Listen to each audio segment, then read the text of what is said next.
What's up, everybody? Welcome to a video today. This is going to be a quick video, but we're going to talk about some crucial tips if you own a lowered vehicle. Hang around, let's get into it.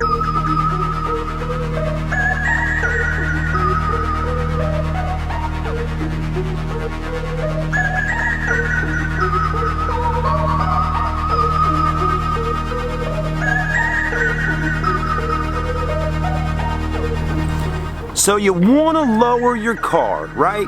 You're thinking about it. You got that Honda Civic, maybe that Nissan 350Z, you got your Subaru, and you're like, man, the first modification I'm gonna do is lower my car. Well, hey, I'm with you. Been there, done that, love it. I tell you, cars look good without wheel well gap. I can't stand wheel well gap, I really can't. It looks good when you got a big rim, low, sitting on top of the tires. I get you, man, I really do. I'm a veteran in this game. Had cars hooked up for many, many years.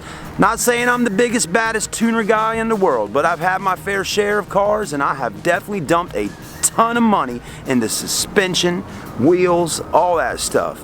And also, I've had a lot of money dumped out on fixing cars because I've lowered them not the right way, then had to do it the right way, and just all kinds of stuff. Been on the interstate, CV shaft brake, they freaking slam up into the dang car, you know, it's lowered, it somehow whipped them, the tire blew, it hit the damn wiring harnesses, all kinds of crazy stuff has happened, okay? Been there, driving from South Carolina to Atlanta for Nopi at the International Speedway, trying to get that first place trophy in the Acura Integra GSR class. Been there, I promise, and I love it, man, I love it. I really can't stand, it seems to me that the tuner scene has kind of faded out a little bit, right? You gotta move to different cities to make that happen. But anyways, before I just keep ranting and ranting and ranting, I wanna talk about this lowered car thing here. Before you do lower your car, or maybe you already have lowered it, I wanna share a few crucial tips so you don't mess your ride up. Stay with me. Alright, so depending on the situation, right? Here's a car that you could buy at a car dealership that's already been dressed up and hooked up. Lowered, body kit, wheels, 19-inch, all that stuff, right? Let's say you went to the dealership, you bought the car, right? You drive it. You never have had a car that's been like this before. You know, you're just used to having just the normal car. And you saw it and you said, man, that thing looks sweet. I could pick up some chicks in that. Or maybe you're a girl and you're like, I want to look cute driving this, right? Well, you can do it, but you need to pay attention to a few things, okay? Now, here's the first thing I want to let you know, right? When you buy a car or when you lower a car, make sure you're very careful with this area right in here, okay? Some of these things I'm going to talk about today probably are things you already know or have already experienced, but when you got a car that's low to the ground, if you take that wheel and you hit it and churn it hard, you might start rubbing on those fenders.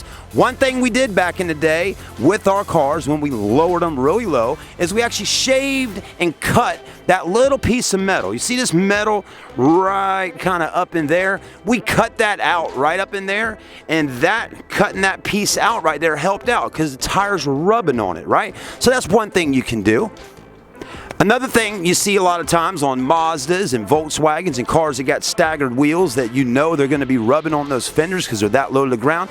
You'll see a little thing right here, okay? This little, I forget what it's called, but it's got like a rubber band or a hair tie or something in there. So these little things here that bolt right in there, and it's got the rubber band or hair tie, that's going to help where this can give some. So if you do rub on it, it kind of pushes out and it doesn't mess it all up.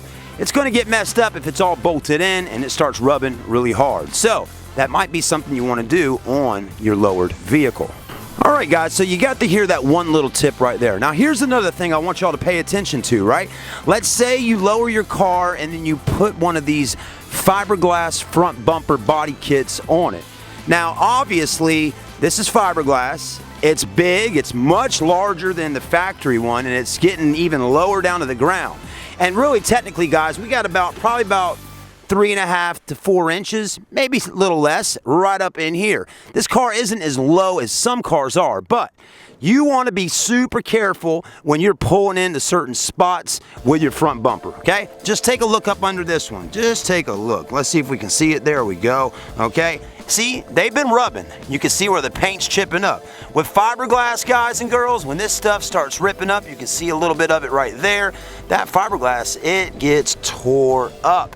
If you could buy a polyurethane lip kit, something like that, polyurethane is the way to go. A lot of y'all want to get carbon fiber up there, that's fine. But if you are not careful, you could break and rip that carbon fiber up, and you are getting ready to have to spend a lot of money on replacing it. So if you're getting carbon fiber, be extremely careful. It is stronger, Kevlar as well, but again, this fiberglass stuff, guys and girls, believe me, done it before, it'll crack up, it'll break. I mean, you got to be careful, guys, with fiberglass. You really do. I mean, this one already cracking up. That means basically, guys, I went to Daytona Beach for Tuner Bash many, many years ago. Car show right there on the beach. Great show to be at. Beautiful girls, beautiful cars. The most fun I've ever had at Tuner Bash.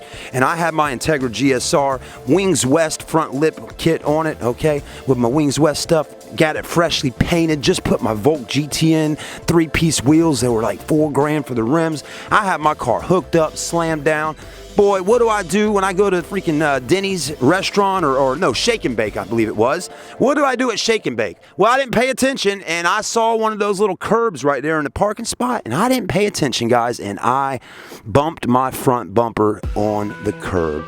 Just had the lip molded in, looking great. Man, Tuner Bash, here we go. Now I got a cracked freaking lip before the car show. The worst feeling you'll ever get. I'm telling you guys, it felt horrible to be in a car show with thousands of people looking at my car, taking pictures, all that, and then right down here, huge crack over there. Oh man, it was a nightmare.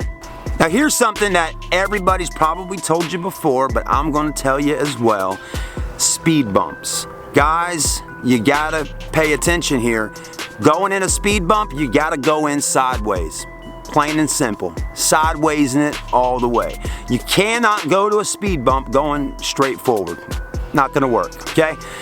Other things to think about. Going into a curb of some sort, going into, you know, your house, going up the driveway, that kind of thing, those curbs that go like that, okay? Sideways in that as well. I mean, if your car's really low, you are getting super sideways rolling into those spots. So think about that stuff on speed bumps and pulling into places like that. What are a few other things we can talk about with a lower car? Let's hop in. Let's talk about it. All right, guys, a few other things about lowered cars. Well, check this one out, guys. When you're young and you're in your 20s, not too bad on you, right? Not too bad on you. But man, I'm gonna tell you this right now. When you get about 38, 40, 50 years old, man, sitting down this low to the ground, boy, you know, you're starting to sound like an old man, boy. It's hard on my knees, it's hard on my legs, getting out of that damn sports car. You know, I remember my mom said this to me. She used to say, my mom was a Corvette fanatic, man. She had 8 Corvettes throughout her lifetime. She would lease out a town car for 3 years, then go lease a brand new Vet.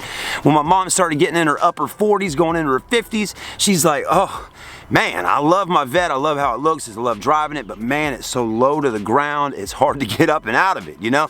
Your legs just, you know, man, if you're not super duper in shape, it's gonna put a workout on you getting in and out. But there's a feel about being a lower car, man. It's like, man, you're low to the ground. It feels good. I mean, I don't know about y'all, but I like being in a dropped car. It feels good. Whether it's a mini truck, a car like this, whatever, it feels good to be sitting low. You know, you feel more of a part of something. You feel part of the earth when you're down low like that, and boom, all that force and feeling, it feels good. It really does. Anyways, you know, that's about the only tips I can really share. I don't really have a whole lot more to talk about other than, you know, make sure you don't hit the curbs and tear them up, you know? With your rims, man, be careful with your rims. You know, you go and buy those expensive wheels or even some cheap ones, but they're big, they're 18, 19, 20s. You don't want to hit potholes. I want to tell y'all something real quick. If you ever hit a big pothole in your city, the city will pay for your rim. Believe me, guys, I had some nice Axis wheels on my car one time. I hit a pothole on a road outside my neighborhood, bent the rim all up. Let me tell you, I contacted the local area, the city, town, or whatever I had to do, but there were some phone numbers, there were some people, and they actually said, hey, you get a new rim and tire or whatever, we will reimburse you for the money. So you can, the state will work with you on some of that stuff. Those potholes and all that kind of stuff, those things need to be fixed. Someone should call and say, hey, there's a big pothole in this road, and they need to go out there and fill it, because people that spend time and money making their cars look nice, they don't need to be hitting stuff like that on the road, okay? Another thing, going into downtown city areas, stuff like that, be careful. I'm telling you, you go to downtown Charleston here, to cobblestone roads and everything, just be careful. You got a beautiful car, keep it beautiful. You're gonna have to take extra time into making it nice. You're gonna have to take extra time into driving it more carefully. Unfortunately, when you're in a lowered vehicle, sometimes you want to go fast, but sometimes you got to go slow. Have a great day, guys. I hope you enjoyed it.